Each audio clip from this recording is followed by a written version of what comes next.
আচ্ছা বলো তো, গরম গরম ঘুগনি খেতে কার না ভালো লাগে, তাও যদি আবার বৃষ্টি ভেজা এই রকম সন্ধে হয়। তাই সেই রকমই চলে গিয়েছিলাম আহুয়া বাজার। তো আহুয়া বাজারে যে ফুচকার দোকানটা ঠিক মুখামুখি রয়েছে এই ঘুগনির দোকানটা। এই ঘুগনি দোকানে সন্ধেবেলাতে এত পরিমাণে ভিড় হয়, কি বলবো তোমাদের, ভিড় ঠেলে ভিডিও করতে হয়েছে, দেখতে পাচ্ছ।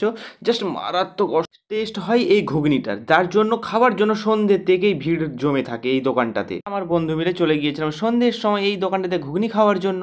হালকা করে লঙ্কা, পেঁয়াজ, তারপরে গিয়ে কিছু মশলা দিল, কিছু শসা দিল, জাস্ট মারাত্মক লাগলো খেতে। তোমরা একবার এইরকম ট্রাই করে দেখতেই পারো ঘুগনি।